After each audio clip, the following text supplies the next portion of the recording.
Great. Thank you so much for having me. And Katrina, thank you so much for the introduction. I'm really excited to be here today with the Brian Grant Foundation to talk about the Parkinson's exercise recommendations. I have a few disclosures I want to begin with, and one is that I am a physical therapist. I will be talking about the exercise recommendations that are for people with Parkinson's, as well as for exercise professionals who work in the community who are not physical therapists. And so I sometimes will have to catch myself and and I want to make sure that you are aware that when I speak about things from a physical therapy mindset, there's a relationship between all the interprofessional healthcare providers that includes those exercise professionals. I did receive an honorarium from the Parkinson Foundation to help with the development of those exercise recommendations.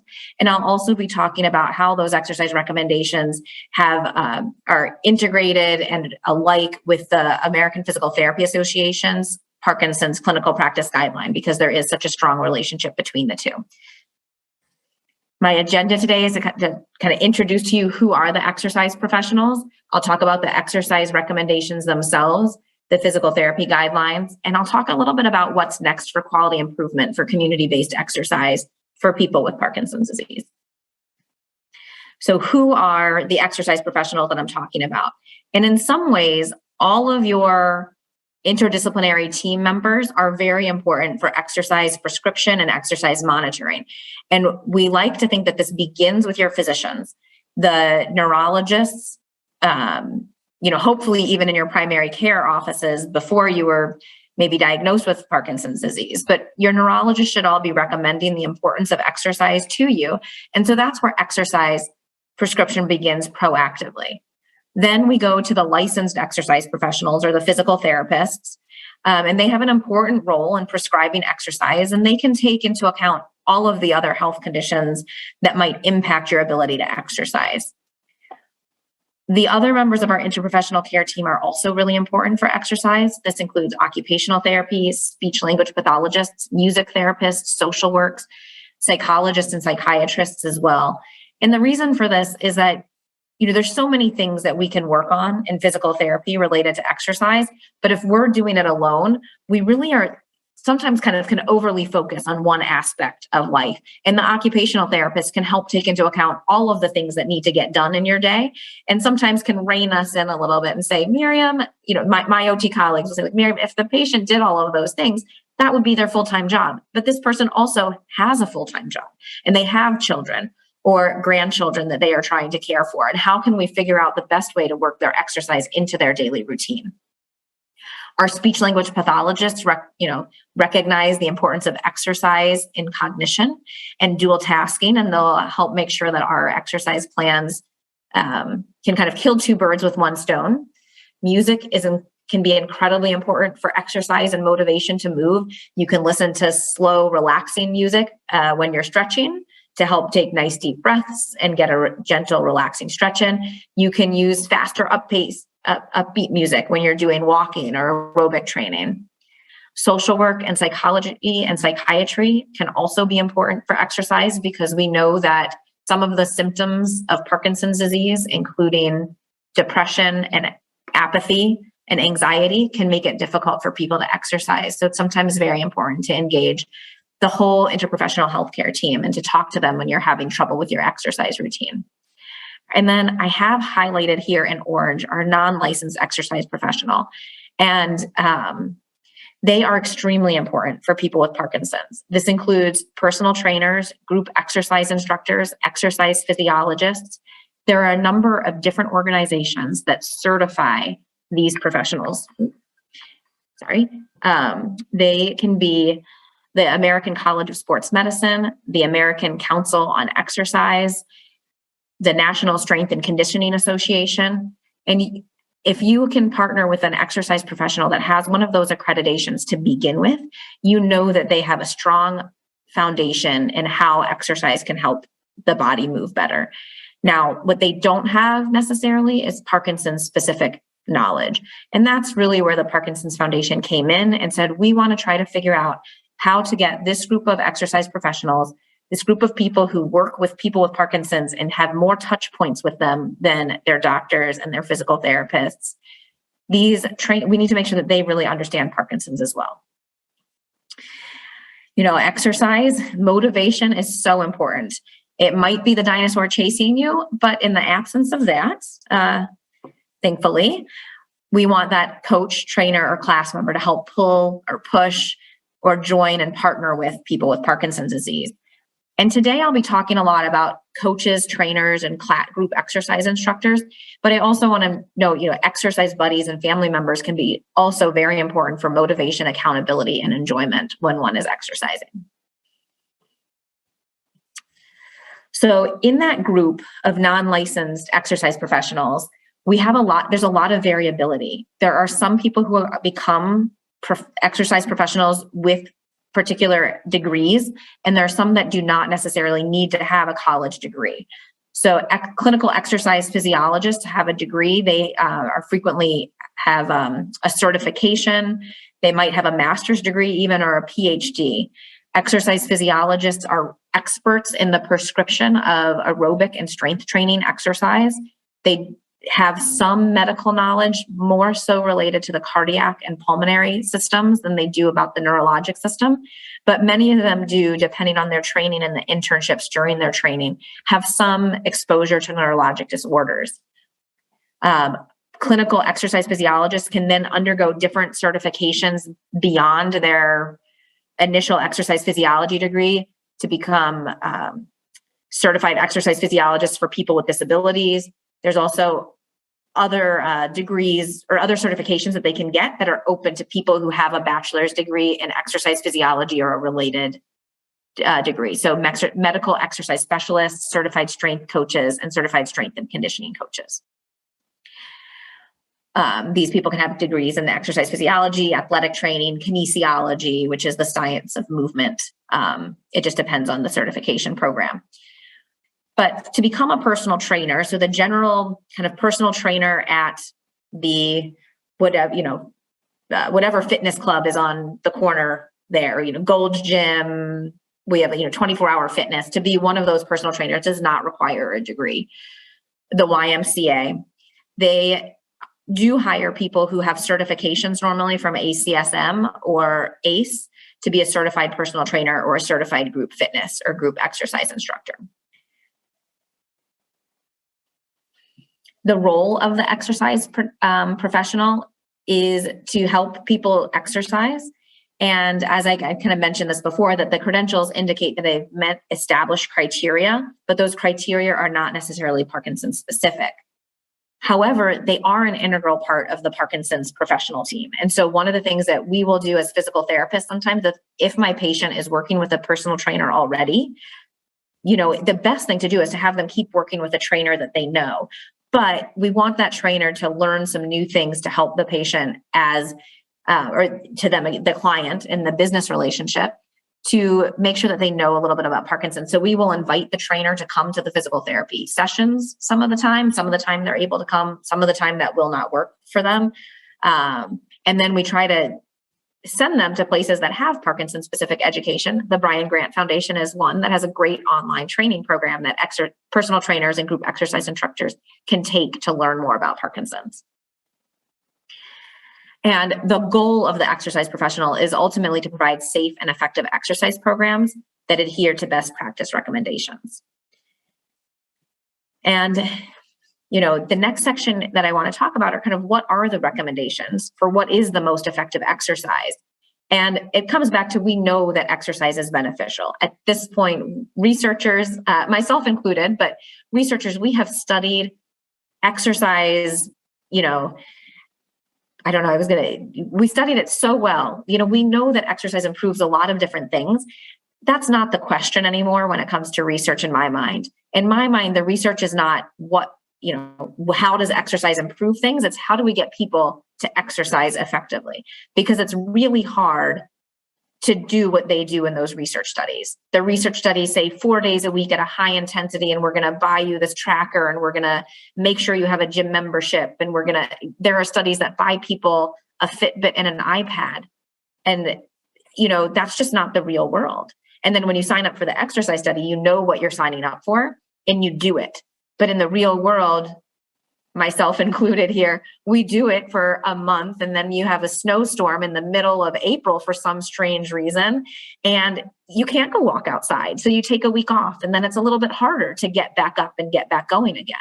So we know that it's good for us. How do we get ourselves doing it? And these recommendations are one of the first steps in that, is that to make sure, first of all, let's make sure everybody is talking about the same thing when we say people with Parkinson's should exercise. So the first thing is we are hopefully now all saying the same things. The neurologists should be recommending 150 minutes of at least moderate intensity aerobic exercise. And that is based on the American Academy of Neurology's quality indicators. So I hope that your neurologists are informing you of that. The problem with that is for some people, when you get that initial recommendation of 150 minutes, if you're new to exercise or if you've fallen off the bandwagon for a little while, it can be really daunting to think about getting back to that level. So that's like a really big picture exercise prescription without giving you more specific steps. One of the ways that the neurologist can give you a more specific step is that other clinical practice guidelines that are out there say that the neurologist should consider recommending early intervention by a physical therapist to address individually tailored exercise prescription and physical activity promotion. So this doesn't mean that everybody with Parkinson's should go to a physical therapist early after their intervention, but myself wearing my physical therapist hat, I am very biased to think that we should. I think that anybody who is not 100% confident already in their exercise routine could benefit from talking to a physical therapist. And the reason for that is that, this is kind of a one slide summary of all of the research for the last 25 years on exercise and Parkinson's disease, that we know that aerobic exercise can reduce motor disease severity, can improve gait performance or walking performance. It can improve one's quality of life, or it's associated with having an improved quality of life. And it's associated with having an improved aerobic capacity, which is good for just general overall health in general, as well as for brain health. Exercise is also associated with benefits for non-motor symptoms like mood. So depression can be reduced, anxiety can be reduced, apathy, as well as cognition. Task-specific exercise programs that are designed specifically for people with Parkinson's can result in improvements in walking or gait, balance, strength, range of motion, and general functional mobility.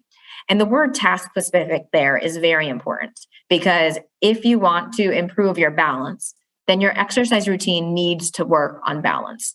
Just walking on a treadmill alone will not necessarily change your balance. And this is, I think, where physical therapists can come into play to kind of do a full evaluation, learn where your small deficits might be. If you have early Parkinson's disease, your walking might be fine. Your balance might be fine. Your strength might be fine.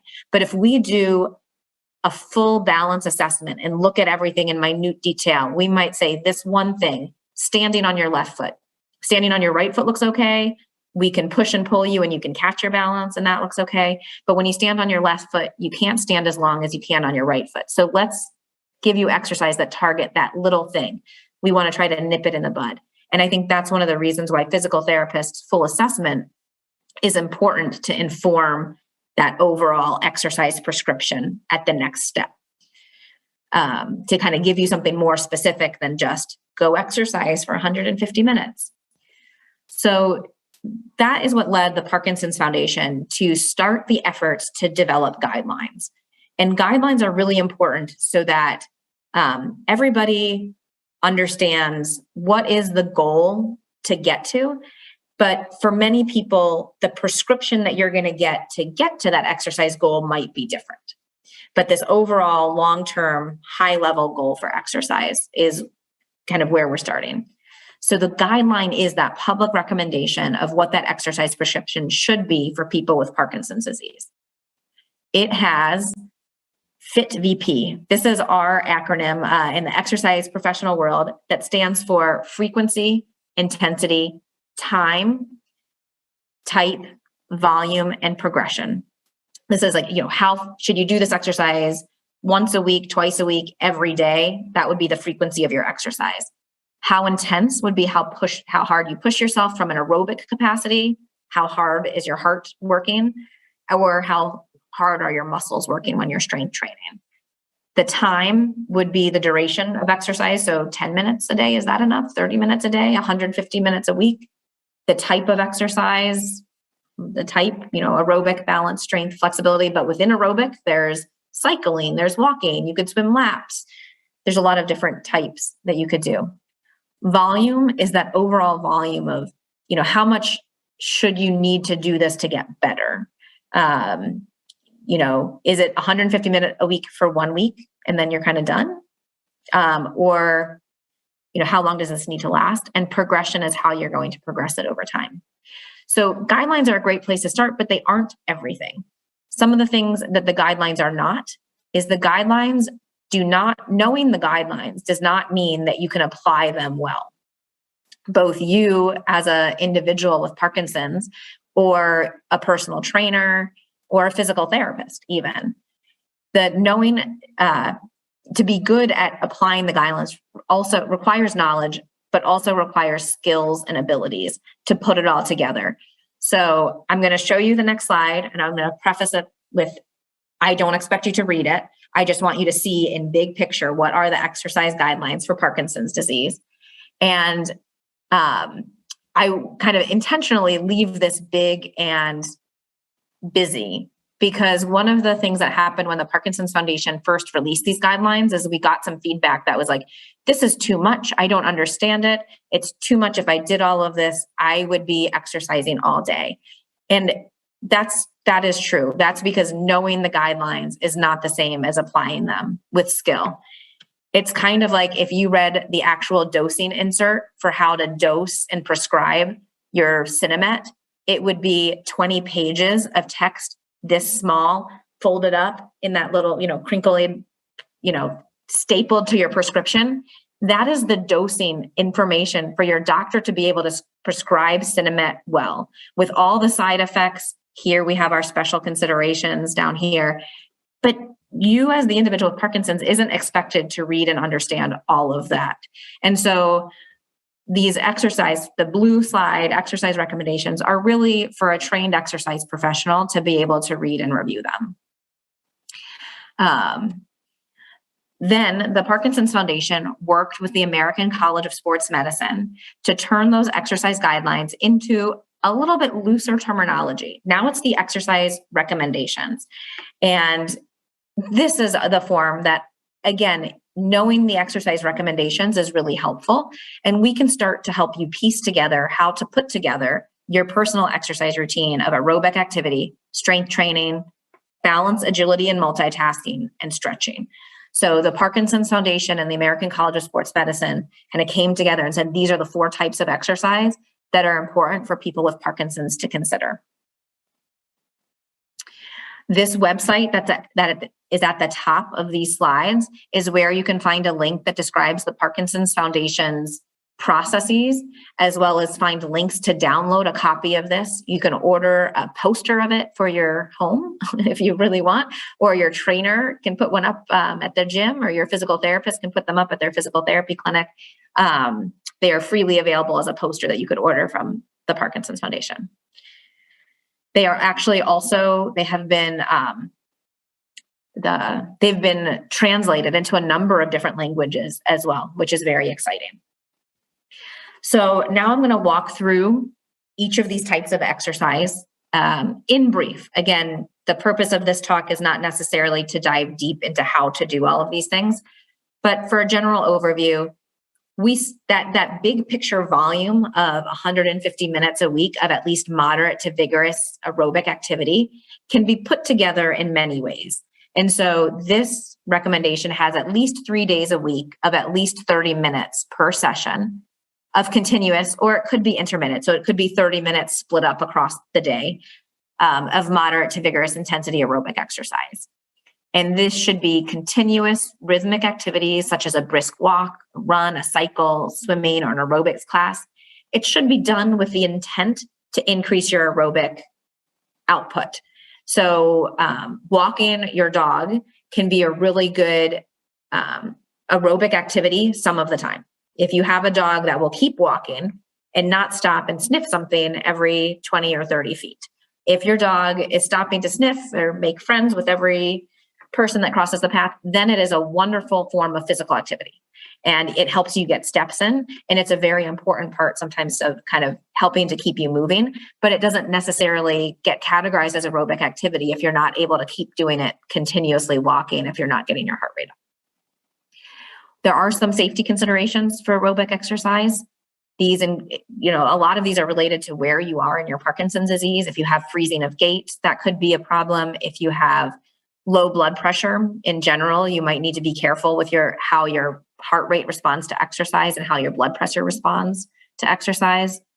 You may have a blunted heart rate response to exercise. And this one is the one that I see most frequently, that if you go to the gym and there's that chart on the wall that's based on 220 minus your age, and it, for every human in the world, it basically is just saying, if you just subtract your age from 220 and then you take 50 to 70% of that, that's where you should be exercising. The problem is that the part of the brain that is affected by Parkinson's is also the part of the brain that controls some of the way that your body responds to exercise. So some people, no matter how hard you're working, you could feel like you're working hard or very hard, but your heart rate is still going to be down in that mild exercise category. But you're working hard, you're sweating, you can't talk, you need to trust how you feel, because the heart rate number itself might not be right for you. And that's more common in people with Parkinson's disease than it is in people who don't have Parkinson's. Strength training is the next one that I'll talk about. I would say that strength training is equally important to aerobic, although it doesn't get talked about as much. But I'll talk a little bit later. There's strong evidence to support that strength training is really great for people with Parkinson's disease. When done correctly, it really should be done it only needs to be done twice a week, non-consecutive days, and you should feel sore afterwards. If you don't have a little bit of muscle soreness when you're done doing a strength training routine, then your muscles aren't getting stronger. If you have been going to the gym and or at home, you have kind of your barbells and you do a strengthening routine, and maybe you've got a good pattern down, you've been doing it for a long time, and you do it, 2 or 3 times a week, but you don't feel new muscle soreness at the end of doing it, then it's good for helping you maintain your strength. But the research in Parkinson's disease is really focusing on that progressive resistance exercise where you're trying to make your exercise harder. And that has been shown to be associated with lower disease severity or reducing your disease severity compared to people who are doing gentle exercises or gentle strengthening. People ask about how much strengthening you should do. And these guidelines or recommendations came up with at least 30 minutes per session to do 10 to 15 reps for the major muscle groups. And you can focus on resistance, which is kind of higher weight, but instead of doing 10 to 15 reps, you might be doing 3 sets of 6 or something like that, because by the time you get to repetition number 6, that weight is really heavy and hard to lift. Or you could be going for power, which is moving your weight very fast, but you can't do it with as much weight then. So you might be doing more repetitions with a lower weight at a faster speed. And these are things that certified personal trainers, a group exercise instructor, they have really great knowledge of good strength and conditioning normally. And people's muscles with Parkinson's disease will respond the same to strengthening exercises. We do say it's important to focus on those extensor muscles, like the postural muscles that help keep you upright for Parkinson's disease, but you should be working upper body, lower body. Use weight machines if you have them available at a gym. Use resistance bands if you don't have weight machines available. You can use handheld weights. And again, I'll say, going back to that disclosure that I'm a physical therapist, if you have concerns, if you're not sure how to do strength training well, or given the resources that you have in your home, you're not sure how to do it, those are great questions to ask a physical therapist, and they can help you problem solve through how to do strength training at home. Next, we have balance, agility, and multitasking, or BAM. We used to have balance, agility, and dual tasking, but BAM is a better acronym, I think, than BAD. But these are the BAM exercises, and they should be done a couple days a week, 2 to 3 days a week. But these are not as intense, so this can be worked in you could have a series of maybe 5 activities that you do every day at a certain time of day, if that worked better for your routine. Some of these activities might be multi-directional stepping, weight shifting, other balance, or it could be something that you kind of focus on 2 or 3 times a week, like going to a yoga class or a Tai Chi class or a dance class or a boxing class. And that can, all of those activities can really help you improve and address balance, agility, and multitasking. Obviously, there's some safety considerations. If you're challenging your balance, you might put yourself at risk for falls. So you want to make sure that you're challenging yourself hard enough, but in a safe way. And finally, stretching. Again, recommended 2 to 3 times a week. But also this can be really best if it's incorporated into your routine daily, like first thing in the morning when you wake up, or maybe as a warm up and cool down before or after you exercise.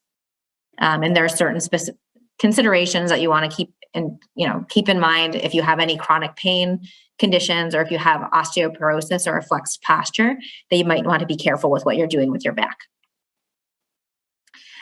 And this is kind of the bottom part of that infographic. And, it just highlights those considerations that I mentioned above and the importance of seeing a physical therapist. So again, this is the official exercise recommendations from the Parkinson Foundation and the American College of Sports Medicine that includes seeing a physical therapist who specializes in Parkinson's for a full functional evaluation and to provide some recommendations or exercise prescription. They can help make sure that you are considering safety first. But, many people, especially early in the disease, obviously will have kind of fewer safety concerns than people later in the disease. So just be aware of where you are in your disease and whether you have any balance problems. If you take medication, exercise when you're feeling on or at your best. And if you ever have any questions about whether it's safe to do an exercise on your own, have somebody with you. And the physical therapist can also help, because it's important to modify and progress your exercise routine over time. It might be that you need to modify it over time because you develop shoulder pain. And so you need to adjust your routine to make sure that your shoulder isn't bothering you, and that you strengthen the muscles around your shoulder. It could be that you develop knee pain. Maybe you need a knee replacement. And so now your PT has a knee replacement focus, and then you need to switch back to a Parkinson's focus when your knee is getting better. We're always modifying our exercise routines. And also it's important to make it harder. Like I said, with the strengthening exercise, I could give you a strengthening routine in physical therapy right now, but that won't be the right routine for you a month from now. So when you work with a trainer, they can help progress those exercises, or coming back to see your PT periodically to progress your exercise and make them harder for you as you need them to be harder. And also to kind of be aware and keep an eye on if they need to be adapted for safety over time. And ultimately, what we can do is help put together a full prescription that will help you achieve the 150 minutes of moderate to vigorous exercise a week in a way that you will enjoy, and in a way that might only take 150 minutes a week and not all day, every day to try to get there. So I just want to kind of highlight these exercise recommendations in guidelines were built on existing exercise guidelines. So the American College of Sports Medicine and the National Center on Health, Physical Activity, and Disability had exercise recommendations out there. So the Parkinson's Foundation leaned on those guidelines that are kind of for healthy people or for people with any chronic condition. They were supplemented by physical therapy resources, expert opinions from exercise stakeholders and physical therapists. And they did also include going to the literature that was Parkinson-specific exercise research. But at the same time as the Parkinson's Foundation was going through these activities, the American Physical Therapy Association was creating a guideline for what's called a clinical practice guideline for physical therapist management for Parkinson's disease. And the process for creating a clinical practice guideline is a little bit different than the exercise recommendations. Here, the process is it's more academic. It's all about going to the academic literature and searching and finding articles about exercise in Parkinson's disease specifically. So I'm going to talk to you a little bit about how these two things were happening in parallel and how they were similar and how they are different. So first, we've got guidelines, we have recommendations, we have competencies. Those will come next. Oh my, there's so much of these things. How are the physical therapists different from other exercise professionals. And I think one of the messages that the Parkinson's Foundation is pushing, and that kind of I agree with, is that the PTs are maybe prescribing the prescription, whereas the other exercise professionals are helping to provide the exercise itself. Because in PT, one of the things that concerns me is that we have to be very careful in PT with what we bill. If once you have an exercise routine and you can kind of do it, I can't bill for you to come in and see me to execute that exercise routine 3 times a week for the rest of your life. If you were in a research study, I could pay for your gym membership and your personal trainer twice a week for the next 2 years. But in real world PT, that's just not the way it works. So we need to provide you with a prescription, and we need you to do that exercise on your own.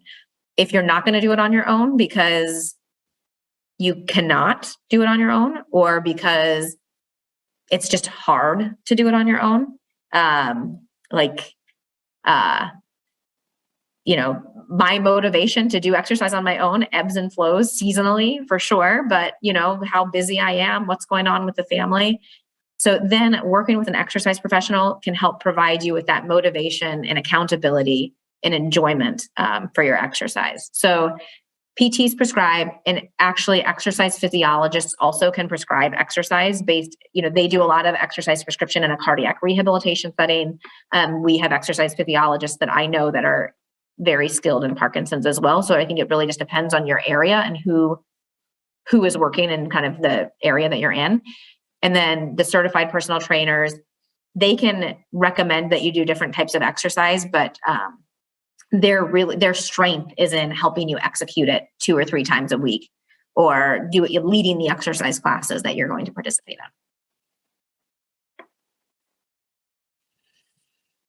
So I mentioned kind of the methodology for the clinical practice guideline. And the important things on this slide is that when they do this systematic review of the literature, they are looking for answers to questions. And so they can say, our question is, what outcome measures does aerobic exercise improve in people with Parkinson's disease? And they ask very distinct questions that they then get answers to. And those answers, sometimes a little bit vague, those answers are what we call action statements. And they are statements that say that physical therapists should do something, or that physical therapists may do something.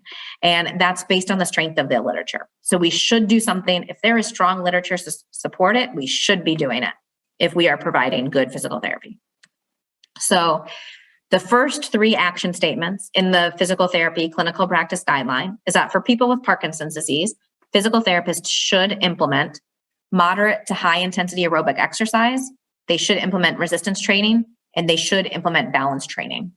Now, just like when you see those bluish green guidelines for exercise and you say, oh my gosh, how am I going to do all of this in one day? Physical therapists look at these 11 recommendations and say, oh my gosh, how am I going to do all of this in 6 45-minute sessions? So it might be that then we need to look at what are we trying to improve with these, and we'll talk to our patients about their goals. But we should implement moderate to high intensity aerobic exercise if our goals and our patient's goals, more importantly, if our patient or client's goals are to improve oxygen consumption. So if they want to improve their aerobic fitness, if they want to reduce their motor disease severity, so that's the doctors when they do the score, the Unified Parkinson's Disease Rating Score.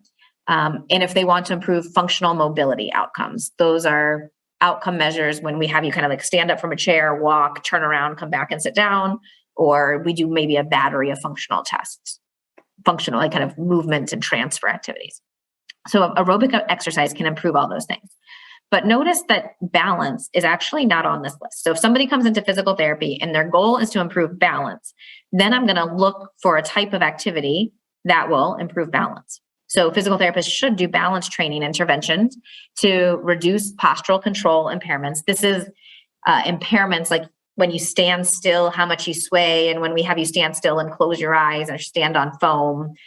Those are the types of impairments we mean. So it's basically, you should do balance training to improve balance, as well as the balance outcome measures that if you've been to physical therapy before, you might have done a series where they ask you to do 10 or 12 different things like stand on one foot, walk backwards, turn your head, go upstairs, Gait outcomes also, so walking, mobility, your balance confidence, or how confident you are that you can do a series of tasks without falling, as well as quality of life.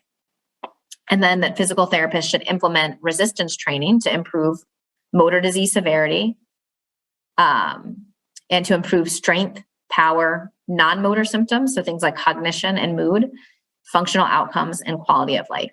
So there's a lot that we should be doing. What our goals are going to depend on how I prioritize these different activities in my physical therapy session.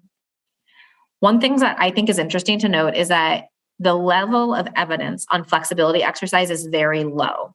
So there's a weak recommendation that physical therapists should be doing flexibility exercises. And in that case, the only reason to do flexibility exercises is if you have the goal to improve range of motion. And this is really important in physical therapy because, I said a little bit about like the neurologists have quality improvement indicators. For PT, we can use this. And I have heard that kind of in the home health physical therapy setting and in some outpatient settings, or skilled nursing facilities, really in any setting, there are physical therapists that will help you stretch for a whole physical therapy session. And these guidelines suggest that that is probably not the right intervention unless your only goal is to improve your range of motion. If improving your range of motion is your goal, stretching is the only, flexibility exercise is the only one out there that is shown to improve range of motion. But most people have more complex goals, and so really should be getting a more complex treatment protocol. Physical therapists, I won't spend a whole lot of time on this slide, but just to say kind of in those 11 recommendations, other should statements are that physical therapists should implement external cueing for motor disease severity, freezing of gait, and other walking gait related outcomes. We should do gait training, which is walking training to reduce, to kind of improve gait and balance. So that's important. Task specific training to improve any type, if you want to improve a transfer, getting in and out of bed, then you should practice transferring and getting in and out of bed. So, we should make sure that we're focusing on the task at hand, and that physical therapists should use behavior change approaches to improve physical activity and quality of life. So this is just trying to help people be more active. Going back to community exercise, there's one more should statement to highlight, and that's that we should be recommending community-based exercise. And this is really important because I think, and kind of to the point of this study, this is where the PT guidelines, not a study, these efforts, the PT guidelines tie into the Parkinson Foundation exercise guidelines and the recommendations, because we can't do all the exercise you need to do in physical therapy. You need to be exercising in the community. These programs and this recommendation was based on all of the research that's out there on all of the different types of exercise classes. There is not one type of exercise class that is best for everyone.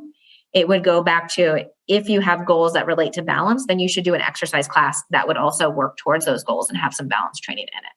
But community-based exercise classes have been shown to reduce motor disease severity, improve non-motor symptoms like depression, anxiety, to improve functional outcomes as well as quality of life. And all of these physical therapy interventions should be delivered with an integrated care approach. That means with an interprofessional team that includes neurologists and exercise professionals, and also may be delivered via telerehabilitation. So then how do we turn these really scientific exercise recommendations that really are geared towards the professionals and geared towards the physical therapists? They now have their marching orders on how to treat you and give you the best care possible. They're going to need to put it together with skills and abilities. So this is where knowledge is not enough. You have to have the skills and abilities to put it together. So based on a full evaluation of your walking, your balance, your strength, your pain, your exercise preferences. So you might be somebody who just hates walking on a treadmill. Then I should not recommend walking on a treadmill. Your goals, your resources, we can put together something where we, and in your resources, also your time. Time is a resource. And, maybe you need to find a PD specific training program that's going to address aerobic strength training, flexibility, and balance all at the same time, because you don't have enough time to just focus on swimming for aerobic, even though that's not addressing your flexibility and balance. But for someone else, that might be what they enjoy the most and what's going to get them going the most. And so it's important to think about kind of which exercises are going to address which of your goals. And we can help you put together a plan. And your plan might be based on your schedule, your other commitments, preferred times of day, preferred formats of group or individual exercise. And so here's kind of 3 examples of somebody who is trying to put together 3 types of aerobic exercise, 2 types of strengthening, 1 type of flexibility, and 1 type of balance. They might be doing this because maybe they don't need to have, maybe they're doing a little bit of stretching every day in the morning or night. So they might say, okay, we're going to have rest days on Saturdays and Sundays. Those are days I'm not going to do any exercise, but I'm going to build in my walking on Monday, Wednesday, Friday, and my strength, flexibility, and balance things are going to be on Tuesday, Thursday. Or you might be somebody who, does strength training, treadmill training, and doesn't have these kind of 3 general walks. You want to spend more time at the gym on the strength training and treadmill training or swimming. And so that's another option for you there. So these are the types of things that your physical therapist and sometimes your occupational therapist can really help you plan out how to make this work into your routine. So what is next now for quality improvement? Now that we have these recommendations, how do we ensure that they get out there into the community? And the Parkinson's Foundation is trying to help people find the sweet spot. We need to find people who are credentialed exercise providers. So they need to already identify with one of these certification programs. If you can find a certified exercise professional as just a community member, if you go to http://usreps.org, that's the United States Registry of Exercise Professionals. So we want to find somebody who's credentialed, but we also want to find somebody who has Parkinson's specific knowledge. And the Parkinson's Foundation decided that how they were going to do this is they're putting together kind of how can we find the people who are providing exercise education? So I mentioned before, the Brian Grant Foundation has courses for exercise professionals. There's another number of other organizations that you may have heard of, like Rock Steady Boxing or Delay the Disease or PWR, Power. These are these are exercise education providers. And how do we make sure that those exercise education providers are educating people appropriately? We can come up with what's called a competency. And these competencies for exercise professionals and the educational programs will help reduce unwarranted variation in care. They can improve the quality and safety of exercise options. They provide curriculum guidance for those education providers, and they help provide knowledge criteria for the education professionals to self-identify if they're kind of weak in one area or what else they need to know. So the Parkinson's Foundation has come up with 5 criteria that educational programs should teach about and exercise professionals should make sure that they know about. And these are the foundation information on the diagnosis of Parkinson's, the treatment, and the role of exercise. So kind of what's the science behind it. They should have knowledge of the screening tools that are specific for people with Parkinson's disease to participate and engage in high intensity or moderate intensity exercise. They should know about group and individual exercise design for people with Parkinson's. They should have skills in exercise leadership. And that relates to how do we kind of engage in human behavior and counseling related to increasing exercise. And they should be a part of the interprofessional care team. And so should understand the roles of the interprofessional team and how to build a program within that environment or adjacent to the healthcare environment.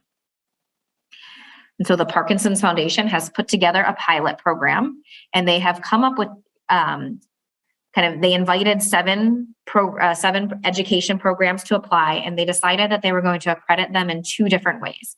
There's the exercise education program. This is a comprehensive program that provides and assesses knowledge and skill acquisition. So it doesn't just test whether they have learned the things by knowledge, like just an online course. They also are in some way assessing whether they have skills. This could be through like a video assessment or they're in an in-person class. And these participants who participate in one of these exercise education programs are assessed on an ongoing basis for maintenance of certification. It's not a one and done. They kind of keep in touch. And some examples of programs that met this criteria are Rock Steady Boxing, PWR, and Movement Revolution, which is a company that trains the exercise professionals that kind of work in that company. So if you currently go to a Rock Steady Boxing class, it doesn't actually necessarily mean that your trainer has met these criteria. This is moving forward. They have changed their education program. And when they train a new Rock City Boxing trainer, that person is now learning all of the things that are in those guidelines and competencies. They also accredited education courses, and lovely that the Brian Grant Foundation is one of these courses that provides knowledge in one or more of those competency standards. So it could be that it's just a 1-hour education course. It could be a 10-hour, 2-day online course. But they know that they are addressing things in that competency standard kind of honestly, and that it will fulfill a continuing education requirement for a certified exercise professional. So this could be for certified personal trainers need to get certain number of exercise continuing education requirements to maintain their certification, as do physical therapists. The attendees, though, couldn't go to that and then say I'm a exercise specialist. But if I go to one of those, I could say that I have good knowledge on Parkinson's disease. And there is no maintenance of certification after those programs. And that's important because it's really hard to do maintenance of certification. I mean, that's what we do as a licensure for a PT. Like the whole state of, for me, Illinois, is involved in like maintaining that like I am a good physical therapist and that I am safe and know what I'm doing. And so for many of these companies and organizations, like that's just not feasible for them. Some of the big players, they can do that. But I think it's really important that we have these continuing education courses as well, because for you as a person with Parkinson's watching this, if you think I have a personal trainer, but I don't know what they know about Parkinson's, these are going to be the more affordable options for them. Probably. So just want to make sure you kind of know that there are these options out there, and we want you to help spread the word to the exercise professionals in your life. Thank you. I'm happy to take questions. Great. Thank you, Miriam. That was a great presentation. So much information. I really appreciate it. We did get a lot of questions. So I would like to just start off with one of the first ones that came up was, how successful are the Parkinson's exercise classes that are online? So everyone taking online exercises classes right now. How successful do you think it is to do online classes? And do you have any recommendations on how you would choose a good one? That's a great question. So the physical therapy guidelines did say that telerehabilitation, although most of those studies were done one-on-one, it is effective. And so I think the thing that the exercise online classes are very effective at is motivating somebody to exercise, especially in the time of COVID, where you might have been very concerned about going to a gym. Now, however, as we are maybe sort of coming out of the COVID bubble a little bit, or increasing our confidence being in the community, I will say that I have seen patients come back to me in PT who were engaged in their online exercise classes twice a week religiously over COVID, but who have still lost ground. And the reason for that is that you don't get challenged as much in an online class because the instructor can't see you as well. They can only see you in 2D, not in 3D. And so they're going to be more cautious to make sure that they don't challenge your balance in a way that could be unsafe. So I think that one-on-one training is a little bit better through a video engagement. And I think that the exercise classes online are good when you don't have another option. But if you have another option and as in-person stuff starts coming back, I would encourage you to consider trying to find a place where you would feel safe and comfortable exercising in person. Yeah, and the camaraderie aspect, right? Talking about motivation and meeting other people with Parkinson's. Yeah. We hear a lot from a lot of people who go to exercise classes that's one of the key benefits is actually the people you meet at the classes. So thanks for that, Miriam. Is exercising moderately for 1 hour the same as exercising vigorously for 30 minutes?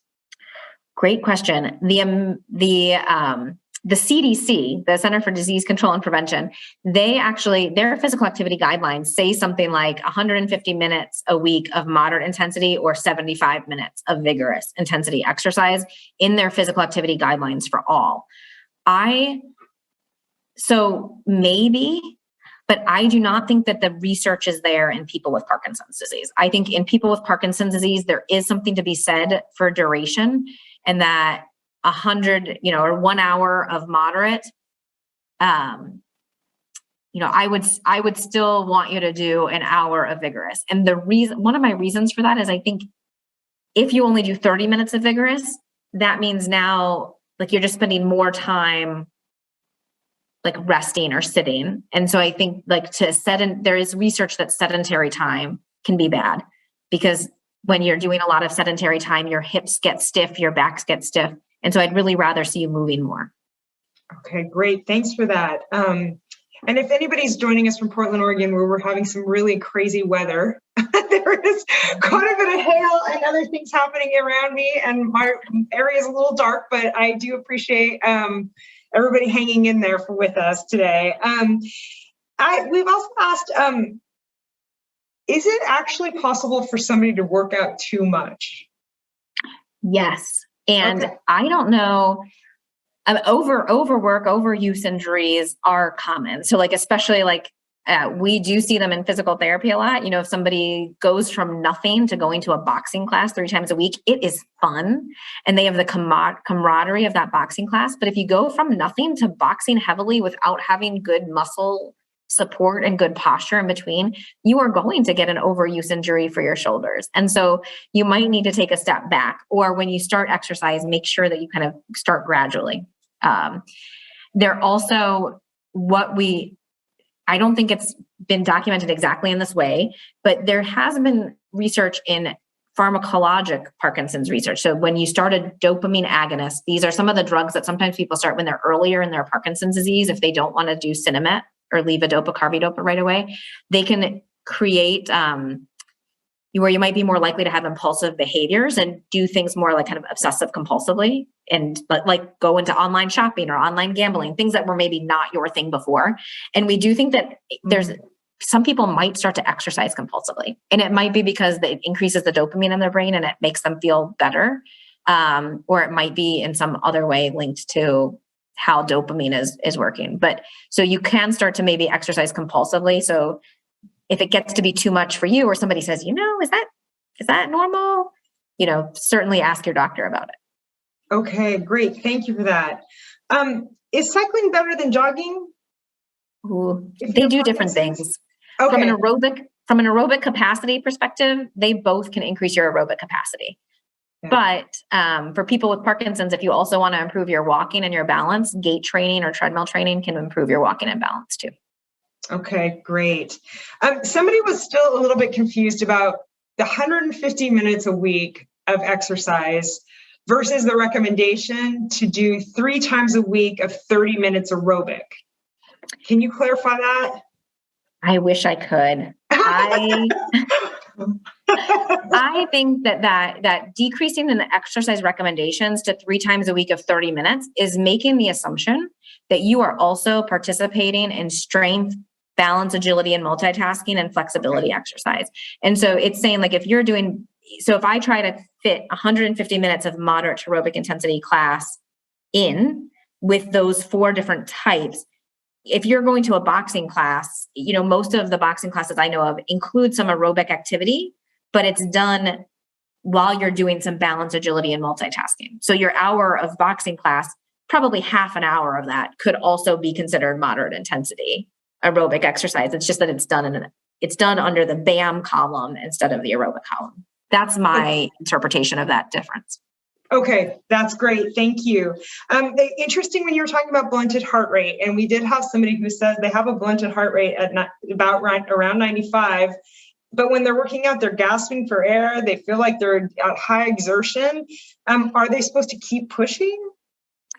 There's something that we use in PT called the rate of perceived exertion. And you can, if you Google like perceived exertion scales, you can find some of these scales at home. If you're working hard or very hard, you don't need to push yourself to maximal. But if you have any questions or you have any concerns, what you should do is talk to your doctor about it, your primary care physician, actually probably more so than your neurologist. You could get an exercise stress test and just see what your personal max heart rate is. And then you can base all your aerobic prescription off of what your personal maximum heart rate is. But it does, getting those tests, not everybody just gets a cardiac stress test or wants one. But if you wanted one, you could get one. Okay, great. Thanks for that. How about power up exercises? How do they fit into the recommendations? I think that the power up exercises can be great. And I think that they fit under it to some extent, balance, agility, and multitasking, as well as under flexibility. So some of them, especially kind of the warm up exercises seated in a chair, are really helping you get some flexibility in your trunk, working on your posture. And then when you get to doing them in standing and you're taking a step, you're doing that multi-directional stepping, you're working on posture and agility as you're doing those things. So those are BAM. Okay, Which great. I'm gonna try to make BAM a thing. So okay, I like it. But I'm the only one that's doing it. So okay, well maybe we start that here today. BAM. I like it because I have to say, I think power up exercises are BAM as well. And I do appreciate the idea that, and what we've been trying to convey is that you can do one type of exercise and hit more than one of the 4 recommended categories. And so that's the beauty of the kind of trying to get to the 150 minutes and getting the 4 categories in as well. Yes. We did have somebody ask, if you're doing stretching in the first thing in the morning, what is an adequate warm up for that?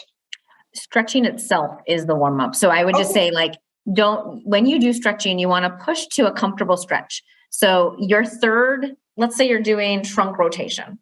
Your first time, your comfortable stretch might not be as much, and then it'll be a little more, and then it'll be a little more, knowing I have the capacity middle of the day to twist more than this doesn't mean that when you first wake up, you're going to twist more than that. So your flexibility stretch is your warm up for your day. Yeah, that's good to know. Thank you for that. That's really good to know. Another thing we got, is high intensity aerobic better for neuroprotection than moderate? There are suggestions right now that high intensity exercise is better than moderate intensity. There's something called the SPARKS study. In SPARKS 2, essentially, if you use real clinical trial language, it was non-futile. So that sounds horrible. But what it means is that it did look like the high intensity exercise could be better than the moderate intensity exercise, but they're doing the real study now. So if you guys are in an area, I think, that you can be a participant in SPARKS 3 if you're newly diagnosed and not on any medications and are in the right age range, be a part of that study or keep your eyes out for the findings.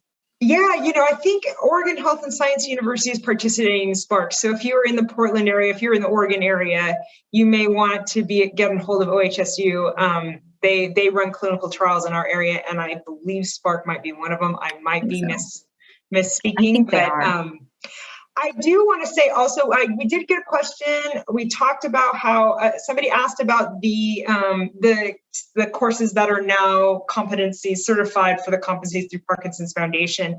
Who wasn't able to see all of those? I believe they are on the Parkinson's Foundation website, though. So you can go. Right. You can go to the Parkinson's Foundation website and you can see all the different offerings that are now accredited by the Parkinson's Foundation as either continuing ed or certification courses. And those, and just a reminder, those are courses for the trainers to take. So you want your trainers to go take those courses so they can come back and bring the knowledge to you. That's right. So they are for the exercise instructors. And that's great. So we are out of time, Miriam. Oh my gosh, I really enjoy speaking with you. You have so much great information. I appreciate everyone who joined us today. Like I said earlier, our next event is on April 26th, right back here on this platform at 5 p.m. Pacific time. We will be speaking with Brian Grant and Heather Kennedy, who are the co-hosts of our new podcast. And in the meantime, I really look forward to seeing everybody and enjoy your new exercise routines, whatever it is you decide to do after today's program. Thank you, Miriam. Have a great day, everyone. Thanks, everyone.